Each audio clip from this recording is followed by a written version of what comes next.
시편 19편 말씀입니다. 하늘이 하나님의 영광을 선포하고 궁창이 그의 손으로 하신 일을 나타내는도다. 날은 날에게 말하고 밤은 밤에게 지식을 전하니 언어도 없고 말씀도 없으며 들리는 소리도 없으나 그의 소리가 온 땅에 통하고 그의 말씀이 세상 끝까지 이르도다. 하나님이 해를 위하여 하늘의 장막을 베푸셨도다. 해는 그의 신방에서 나오는 신랑과 같고 그의 길을 달리기 기뻐하는 장사 같아서 하늘 이 끝에서 나와서 하늘 저 끝까지 운행하며 그의 열기에서 피할 자가 없도다. 여호와의 율법은 완전하여 영혼을 소생시키며 여호와의 증거는 확실하여 우둔한 자를 지혜롭게 하며 여호와의 교훈은 정직하여 마음을 기쁘게 하고 여호와의 계명은 순결하여 눈을 밝게 하시도다. 여호와를 경외하는 도는 정결하여 영원까지 이르고 여호와의 법도 진실하여 다 의로우니 금 곧 많은 순금보다 더 사모할 것이며 꿀과 송이꿀보다 더 달도다. 또 주의 종이 이것으로 경고를 받고 이것을 지킴으로 상이 크니이다. 자기 허물을 능히 깨달을 자 누구리요? 나를 숨은 허물에서 벗어나게 하소서.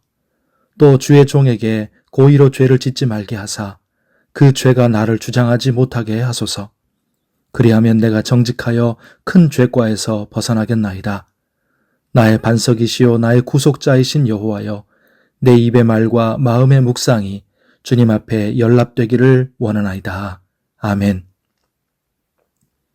오늘 기도하는 우리에게 하나님의 은혜가 함께 하시기를 바랍니다. 기독교는 계시의 신앙입니다.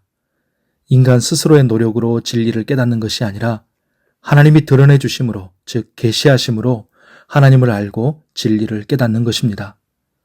인간이 하나님을 찾는 것이 아니라 하나님이 인간을 찾아오시는 것이죠.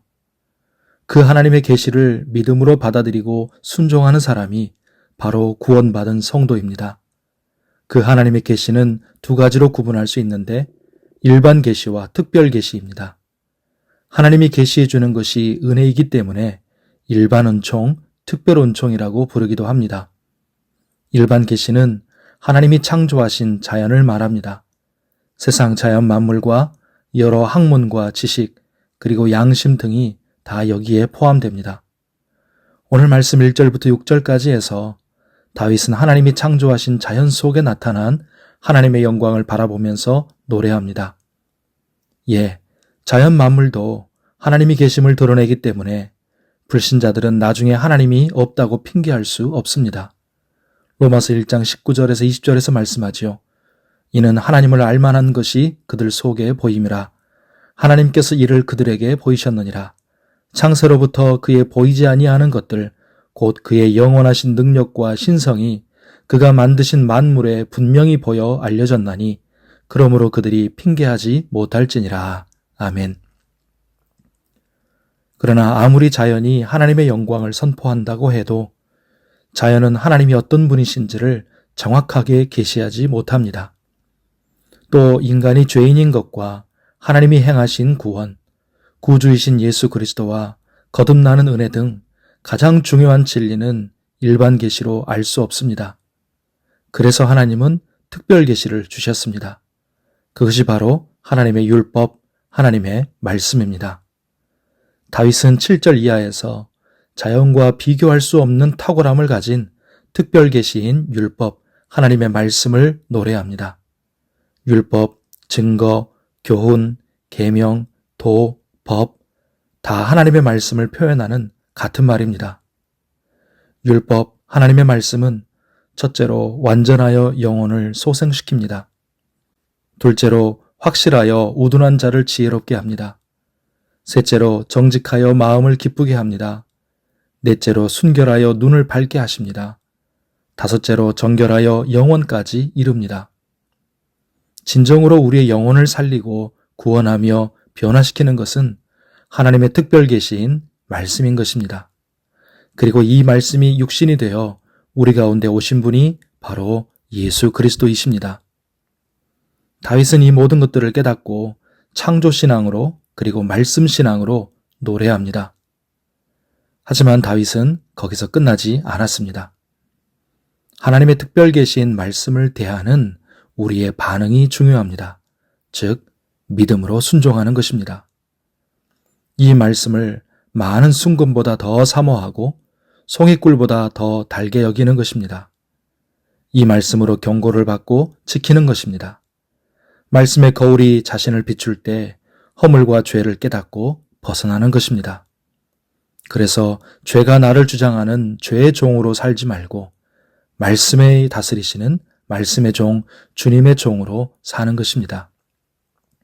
성도 여러분, 말씀을 사랑함으로 그리고 우리 주님을 사랑함으로 우리도 다윗처럼 내 입의 말과 마음의 묵상이 주님께 연락되는 신앙, 주님이 받으실 만하고 주님을 기쁘시게 하는 신앙이 되기를 바랍니다.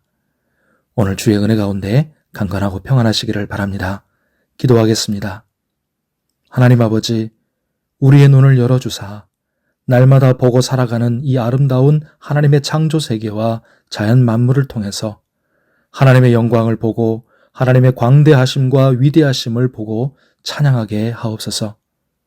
무엇보다 하나님을 더욱 분명하고 정확하게 알도록 하나님이 은혜로 계시해 주신 하나님의 말씀을 매일 믿음으로 묵상하고 순종하게 하옵소서.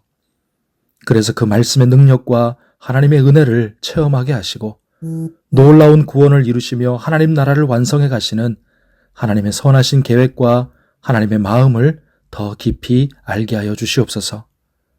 말씀이 육신이 되어 이 땅에 오시고 나 같은 죄인을 구원하신 예수 그리스도를 온전히 믿고 사랑하게 하옵소서. 그리고 물이 바다를 덮음같이 여호와의 영광을 인정하는 것이 세상에 가득하게 될 그날을 바라보며 다윗처럼 하나님의 영광을 찬송하고 증거하며 살아가게 하옵소서. 오늘도 우리의 삶을 붙드시고 건강하고 안전하게 하시며 병을 치료하시고 수고하는 것을 복되게 하시고 좋은 열매를 맺게 하여 주시옵시며 하나님께 영광 돌리게 하여 주옵소서. 개학 개강하는 학생들과 자녀손들에게 명철함과 지혜를 주시고 일하는 청년들 앞길을 열어주시고 취직과 결혼과 출산의 문도 열어주시옵소서. 간절한 기도에 응답하여 주시고 은혜를 베풀어 주시옵소서. 감사하며 예수님의 이름으로 기도하옵나이다. 아멘.